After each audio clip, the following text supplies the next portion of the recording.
নমস্কার বন্ধুরা, সুস্মিতার রান্নাঘর স্লাইস অফ লাইফে আরও একবার আপনাদের সকলকে স্বাগত জানাই। সহজ সুস্বাদু এবং খুবই স্বাস্থ্যকর একটা রান্নার রেসিপি নিয়ে আবারও চলে এসেছি আজকের পর্বে। আজ তৈরি করে দেখাবো সম্পূর্ণ নিরামিষ ডালের বড়ি দিয়ে কুমড়ো শাকের পাঁচমিশালি তরকারি। আশা করছি ভালো লাগবে আপনাদের আমার আজকের এই ইজি টেস্টি রেসিপিটা। দেখে নিন কিভাবে আমি তৈরি করছি। প্রথমে একটা কড়াইতে 2 টেবিল স্পুন সর্ষের তেল গরম করে নিচ্ছি। তেল গরম হলে তেলের কাঁচা গন্ধ চলে গেলেই দিয়ে দিচ্ছি এর মধ্যে ছোট এক বাটি ডালের বড়ি। আমি বিউলির ডালের বড়ি নিয়েছি রান্নাটা করতে, তবে যে কোনো ডালের বড়ি দিয়ে আপনারা করতে পারেন। এখন বড়িগুলোকে লাল লাল করে ভেজে নিচ্ছি। লাল লাল করে বড়িগুলো দেখুন ভাজা হয়ে গেছে। এবার ভাজা বড়িগুলো কড়াই থেকে তুলে নিচ্ছি। ভাজা বড়িগুলো কড়াই থেকে তুলে নেবার পর কড়াইয়ের মধ্যে দিয়ে দিচ্ছি আরও 2 টেবিল স্পুন তেল। এর মধ্যে ফোড়নে দিচ্ছি একটা তেজপাতা আর একটা শুকনো লঙ্কা।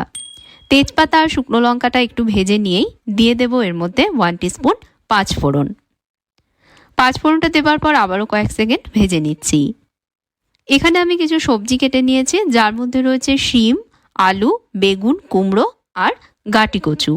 ছোট ছোট করে সবজিগুলোকে কেটেছি, যেমন তরকারি সবজি কাটা হয় ঠিক সেভাবেই কেটেছি। এবার কাটা সবজিগুলো সব কড়াইয়ের মধ্যে দিয়ে দিচ্ছি। এর মধ্যে দিয়ে দিচ্ছি স্বাদ মতন নুন।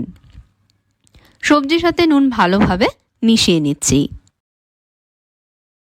বন্ধুরা, মনে করিয়ে দিই, ভিডিওটা ভালো লাগলে লাইক দেবেন, শেয়ার করবেন আর আমার চ্যানেলে অবশ্যই সাবস্ক্রাইব করবেন। সাথে থাকা বেল আইকনে প্রেস করবেন যাতে নতুন রেসিপি চ্যানেলে আসলেই জানতে পারেন। তার সাথে ফেসবুক পেজেও আমায় ফলো করবেন। সবজিগুলো একটু সময়ের জন্য সাঁতলে নেব। লো মিডিয়াম আঁচে কড়াইটা ঢেকে দিচ্ছি।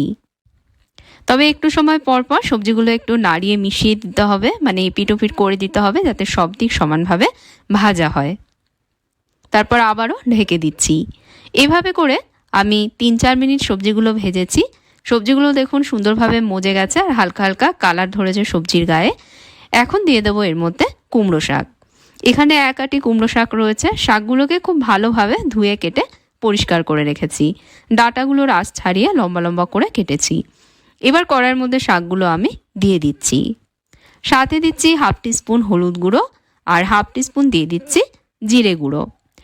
এর সাথেই দিয়ে দিচ্ছি এর মধ্যে 7-8টা গোটা কাঁচা লঙ্কা। বেশি ঝাল পছন্দ হলে লঙ্কাগুলো আপনারা মাঝখান থেকে চিরেও দিতে পারেন, আমি গোটাই দিয়েছি।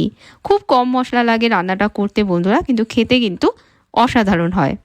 সব আবারও ভালোভাবে মিশিয়ে নিয়ে কড়াইটা ঢেকে দেব। তবে মাঝে মাঝে সবজিগুলো একটু মিশিয়ে দেব, মিশিয়ে দিয়ে আবারও ঢেকে দেব। এইভাবে রান্না করব সবজিগুলো ভালোভাবে সেদ্ধ না হওয়া পর্যন্ত। এই রান্নাতে আমি জলের ব্যবহার করব না। শাক থেকে সবজি থেকে যা জল ছাড়বে তাতে করেই কিন্তু সবজিগুলো সেদ্ধ হবে। তবে প্রয়োজন হলে অবশ্যই এর মধ্যে একটু জল অ্যাড করবেন। মোটমাট সবজিগুলো সেদ্ধ হতে যদি মনে হয় জল দিতে হবে তাহলেই দেবেন, কিন্তু যদি কচি শাক হয় আর শাক থেকে বেশ অনেকটা জল ছেড়েছে বলে মনে হয়, সেক্ষেত্রে জল না দিলেও সবজিগুলো সেদ্ধ হয়ে যাবে। সেই বুঝে কিন্তু আপনারা জলটা দেবেন। শাক থেকে বেশ অনেকটা জল ছেড়েছে আর সবজিগুলোও দেখুন সেদ্ধ হয়ে গেছে। বেশ কয়েকটা আলু, কুমড়ো, বেগুন আমি হাতা দিয়ে ভেঙে তরকারিতে মিশিয়ে দিচ্ছি যাতে তরকারিটা একটু মাখো মাখো হয়, এতে করে খেতেও বেশ ভালো লাগে। এবার এর মধ্যে দিয়ে দেব 1 চামচ চিনি। নিরামিষ এই তরকারিতে অবশ্যই একটু চিনি দেবেন, না হলে কিন্তু পানসে খেতে লাগবে। তবে নুন, চিনি এগুলো আপনারা নিজেদের স্বাদ মতন দেবেন। ভাজা বড়িগুলোও দিয়ে দিচ্ছি এর মধ্যে। বড়িগুলো আমি গোটাই দিচ্ছি, চাইলে আপনারা ভেঙেও দিতে পারেন। সব আবারও মিশিয়ে নিয়ে এবার কড়াইটা ঢেকে দেব। ঢেকে দিয়ে কম আঁচে আরও 1-2 মিনিট রান্না করব। 1-2 মিনিট রান্না করে নেবার পর সব শেষে এবার দিয়ে দেবো এর মধ্যে 1 মুঠো ধনে পাতা কুচি। ধনে পাতা দেবার পর সব আবারও মিশিয়ে নিয়ে একটা প্লেটে তুলে নিচ্ছি। তৈরি হয়ে গেল ডালের বড়ি দিয়ে পাঁচমেশালি কুমড়ো শাকের তরকারি। লাউ শাক দিয়েও কিন্তু আপনারা একইভাবে রান্নাটা করতে পারেন। খুবই স্বাস্থ্যকর আর সুস্বাদু খেতে হয় এই নিরামিষ তরকারি। অবশ্যই জানাবেন কেমন লাগলো আজকের রেসিপিটা। ভালো লাগলে লাইক, শেয়ার করবেন আর চ্যানেলে সাবস্ক্রাইব করতে ভুলবেন না। সাথে ফেসবুক পেজেও আমায় ফলো করে নেবেন। তাহলে আজকের মতন বিদায় নিচ্ছি বন্ধুরা। আপনারা ভালো থাকবেন, ভালো রাখবেন। ধন্যবাদ।